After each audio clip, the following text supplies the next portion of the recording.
More public domain fun. Hello everyone, I am the Artie Dens and welcome to Shockmania and welcome to this review of Betty's Revenge. Now, believe it or not, unlike the last film that we looked at, which was Aladdin, this movie, well, it is kind of fun. And I enjoyed it for what it was too. Now, sure, there was always room for improvement, but it is what it is and you can't be too disappointed. Three college students wanting to investigate urban legends end up at the home of Betty Boop, the long-dead cabaret entertainer whose club Dizzy Dishes, named after the 1930s short animation film of the same name, was destroyed by fire. They meet a woman living in the house who gives them a journal detailing the incidents leading up to the fire, and suddenly they're trapped in the house with a deranged woman desperate for revenge.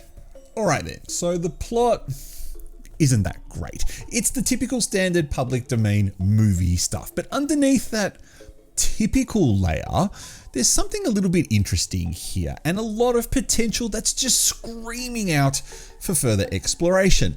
And that's because the filmmaker has tried to make a few links to the original character and the animation that this movie is based on. Now, there's not many, but there is a few.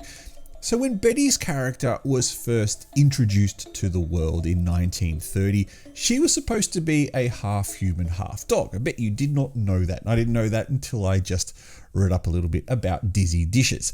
Now, she was entertaining in a cabaret club whose clientele were all animals, and the management was some kind of crazy dog. Just keeps running around trying to cook and serve customers at the same time. It's quite an entertaining little short if you want to see it. Now, I'm sure that was actually a subtle metaphor for how cabarets were run at the time and, of course, the type of clientele that visit them.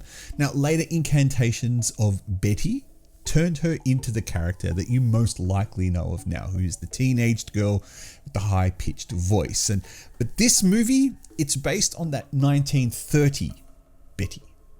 This means the movie's references to Betty being a half human, half beast make sense.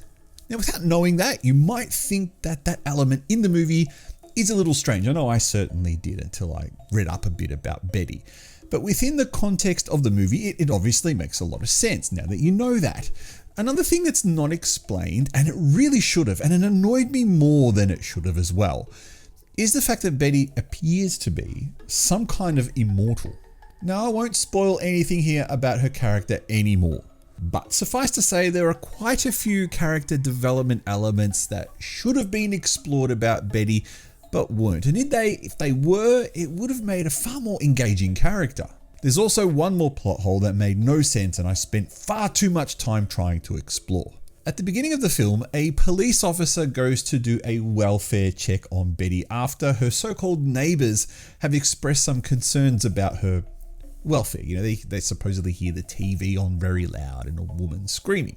The problem is when we see Betty's house, there's absolutely nobody around, no other houses or anything of the like. So does that mean that Betty called in her own welfare check to the police? And if that's the case, was she always planning to kill a police officer? And if that's the case, that doesn't seem like a very smart move, because that would then bring a lot of police to her house to investigate the murder of the police officer, right? But you know what? This movie isn't that bad at all. Sure, the main characters, they make a lot of dumb decisions, but name me one horror movie where the main characters don't make dumb decisions. I can think of Ayaka Ichigo from Sadako DX. She's got a 200 IQ apparently, and even she makes some dumb decisions in that Sadako DX movie. And whatever you want to say about Sadako DX, I actually think it was a decent film. She's supposed to be a genius, she still makes mistakes. So, you know, it's just the norm.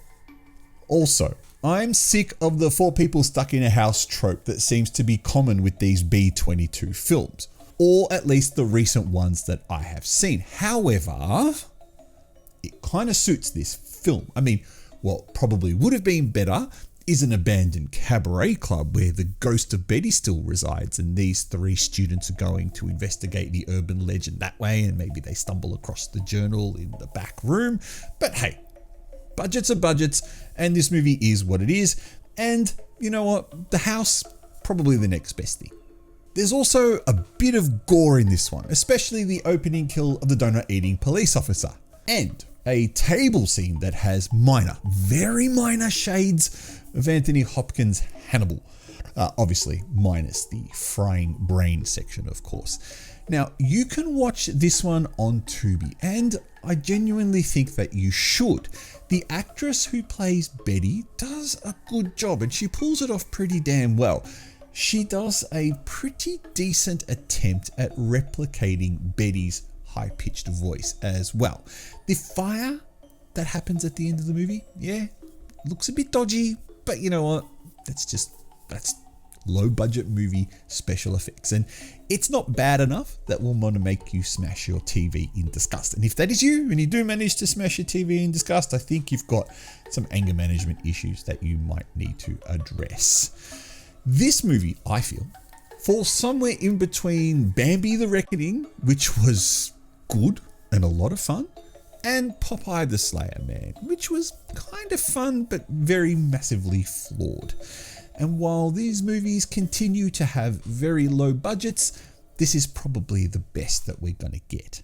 So using my patent pending ghost rating, which stands for great horror or stupid trash, I'll give this 2 ghosts. I did enjoy Betty's Revenge. I definitely enjoyed it far more than the 2 Aladdin movies put together.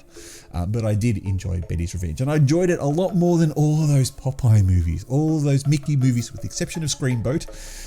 The first Winnie the Pooh movie, the second one was actually pretty good, or at least I enjoyed it. It's definitely way better than that Piglet film, way better than Peter Pan's Neverland Nightmare. So this movie probably falls at the middle to top end of all of these public domain horror movies. I know what a lot of you are going to say, you know, that's a low bar to set, but hey, looking at these movies in the context of what they are and what they're representing, it's fun. It is fun.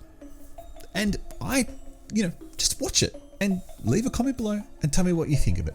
I am the Arnie Dans. You are watching Shockmania. Thank you so much for tuning into yet another public domain slasher horror movie. This one featuring Betty Boop, the lovable Betty Boop character. Like, subscribe, all that other jazz. Memberships are now open on the channel if you're interested in being a channel member. I will catch you next time.